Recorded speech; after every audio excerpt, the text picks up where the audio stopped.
নমস্কার, আমি পায়েল তোমাদের সাথে। আজ আমি তোমাদের বলতে চলেছি এক ভয়াবহ নারীর কথা। হ্যাঁ, এটি কোনো কাল্পনিক গল্প নয়, এটি সত্যি ঘটনা।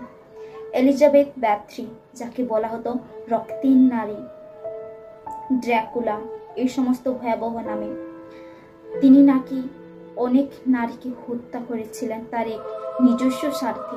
তিনি অনেকেই বলতেন তিনি নাকি একটি রক্তের টোপে স্নান করতেন এবং রক্ত পান করতেন।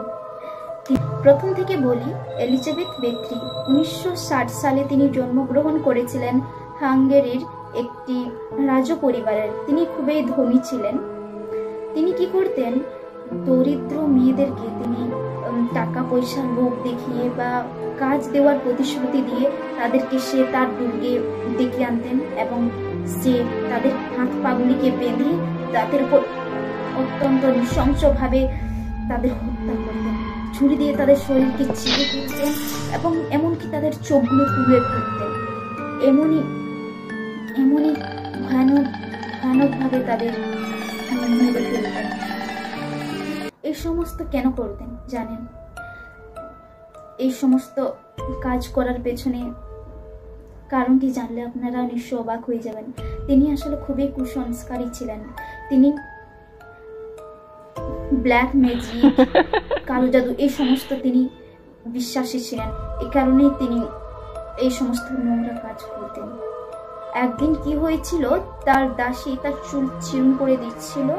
তখন কি হয়েছিল, দাসীদের চুলকে টেনে নিয়েছিল। হ্যাঁ, তো সে তখন এতটাই রেগে যায় যে সে তার তলোয়ার দিয়ে তাকে মেরে ফেলে। তখন কি হয়েছিল, তার সেই দাসীর রক্ত তার হাতের মধ্যে লেগে যায়। তখন তার অনুভব হয় যে তার ত্বক আরো সুন্দর হয়ে গেছে, আরো কমল মসৃণ হয়ে গেছে।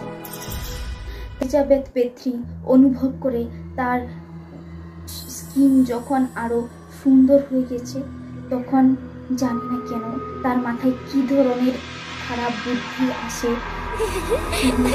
এরপরে সে শুরু করে তার এই ভয়াবহ রক্তের খেলা। সে কি করে, তার গ্রামের দরিদ্র মেয়েদেরকে টাকা পয়সা লোভ দেখিয়ে তাদের কাজ করার প্রতিশ্রুতি দিয়ে তাদেরকে তার দুর্গে নিয়ে আসে এবং তাদের হাত পা বেঁধে দিয়ে তাদেরকে অতিরিক্ত অত্যাচার করে এবং তাদেরকে ছুরি দিয়ে চিড়ে ফেলে মেরে দেয় এবং তাদের রক্ত স্নান করে রক্ত পান করে এই সমস্ত কাজ করতে থাকে। এইসব কাজ একটি মেয়ের পক্ষে করা তো সম্ভব নয়, তাই সে তার 4 জন সাথী রেখেছিল, সহচারী। আর এই 4 জন সাথী তাকে এই সমস্ত খারাপ কাজ করতে সাহায্য করত। তারাও সে মেয়েগুলিকে হাত পা গুলি বেঁধে দিতে এবং সাহায্য করতো, অত্যাচার করতো এবং তারাও ছোট ছোট টুকরোকে কেটে ফেলত এবং এইভাবে তিনি একের পর এক নারীদের মেরে ফেলতে থাকে। এইভাবে 650 থেকেও বেশি মেয়েকে তিনি মেরে ফেলেন। এভাবে চলতে চলতে একদিন কি হয়, গ্রামের বেশিরভাগ মেয়ে শেষ হয়ে যায়। তখন সে দরিদ্র মেয়ের বদলে ধনী, মানে একটু উঁচু পরিবারের মেয়েগুলোকেও তার স্বীকার করার সিদ্ধান্ত নেই। কিন্তু তাদেরও সে যখন সেই পরিবারের লোকগুলি তাদের খোঁজ করা শুরু করে, মানে হঠাৎ মেয়েরা উধাও হয়ে যায়, তখন তাদের পরিবার তাদের খোঁজ করতে শুরু করে। খোঁজ করতে করতে একদিন কি হয়, রাজা সেই এলিজাবেথ ব্যাথরির সমস্ত কর্মকাণ্ডের কথা জানতে পারে। এই সমস্ত কথা জানার পর সে কি করে, তার 4 জন যে ছিল সহচারী, তাদের মধ্যে সে 3 জনকে পুড়িয়ে মেরে ফেলেছে এবং একজনের কাছে সমস্ত কিছু সত্যি ঘটনা জানার চেষ্টা করে, কিন্তু মনে হয় সমস্ত ঘটনা না জানতে পারায় তাকে ফাঁসি দিয়ে দিয়েছিল। তো এবং এলিজাবেথ ব্যাথরিকে তিনি মেরে ফেলেনি, কিন্তু তাকে একটি কঠোর শাস্তি দিয়েছিলেন। কঠোর শাস্তি মানে কি করেছিল, তিনি এই দুর্গের মধ্যে তাকে জীবন্ত এক ইটের ঘরের মধ্যে তাকে জীবন্ত বন্দি করে দিয়েছিলেন, জীবন্ত বন্দি করে দেন এবং বন্দি করে দেন এবং সেই ইটের এই ছোট্ট ঘরের মধ্যে কোনো জানালা ছিল না, সেখানে একটা ছোট্ট ছিদ্র ছিল। সেই ছিদ্রর মধ্যে লোকজন খাবার দিত তাকে। এইভাবে সে এলিজাবেথ বেত্রি সে অন্ধকার ঘরে 4 বছর কাটিয়ে দেয়। তারপরে 1614 সালে সে মারা যায়। কিন্তু এই ঘটনার শেষ এখানেই নয়, সেখানের গ্রামের লোকেরা কথা বলতে শুরু করে, সে রক্তে স্নান করত, পান করতো, এমনকি মাংসও খেত। এই সমস্ত কথা, ভয়াবহ কথা চারিদিকে ছড়িয়ে পড়ে এই সমস্ত কথা।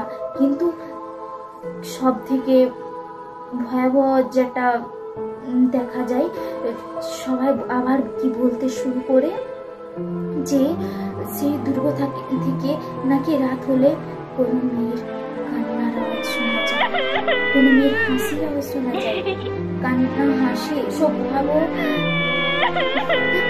আওয়াজে নাকি সেখানে